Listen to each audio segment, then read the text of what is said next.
Республика Башкортостан целенаправленно идет по пути развития инновационных технологий, сохраняя свои исторические традиции. Так и мы, илишевцы, должны внести свою лепту в дело возрождения и сохранения истории и культуры башкирского народа.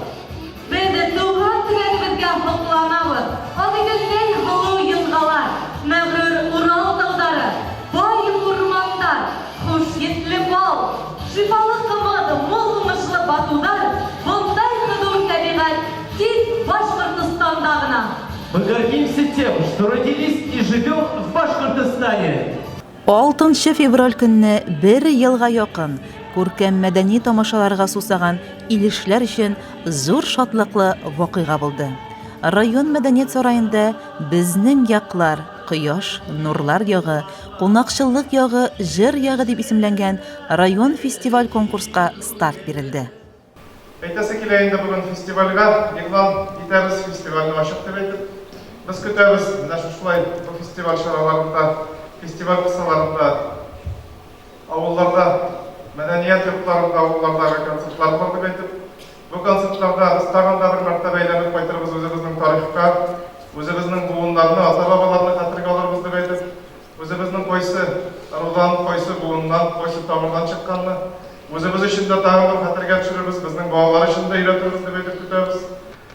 Я горжусь, что являюсь выходцем из Игишевского района, горжусь тем, что общался с выдающимися людьми, выходцами из района. Желаю всем здоровья, благополучия в семьях. Желаю, чтобы молодое поколение продолжило те традиции, которые были заложены нашими друзьями, с нашими людьми, которые сделали Илишевский район таким, каким он есть. Сәхнә түрендә иң күркәм ансамбльләр, иң шагыл талантлар өр-яңа концерт номерлары белән сөендерде. Бигрәк тә Акбузат хореографик ансамбль башкаруындагы Зарифа биюе, Бөркет ансамбленең рухландыручы чыгышы, Яйгыр бию коллективының шагу мишәрләр, мары биюләре, Илеш таңнары, Моңдаш җыр, Мирас фольклор көйләре халык ансамбльләренең дәртле дә, күңелле дә чыгышлары көчле алкышларга күмелде. Төрле авыллардан килгән ансамбльләр чыгышлары да программага аерым ямь биреп, Илеш фольклорының бөтен байлыгын чагылдырды.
Әлеге чараның максаты, әлбәттә, районның һәрбер почмагындагы барлык талантлы үзешчәннәрне, барлык иҗади коллективларны берләштерү.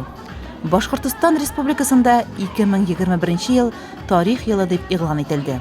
Шул сәбәпле фестиваль шикләрендә һәр авыл мәдәният йорты үзенең концерт программасын мотлак рәвештә авылларның кабатланмас тарихы, тамырлары белән бәйләргә тиеш була. Авыл халкы тарафыннан төзелгән шәҗәрәләр, кул эшләре, рәсемнәр күргәзмәләрендә оештыру күз аллана. Фестивальгә старт бирелде һәм беренче булып үзенең чыгышын Ишкар талантлары 16 февральдә тәкъдим итәчәк.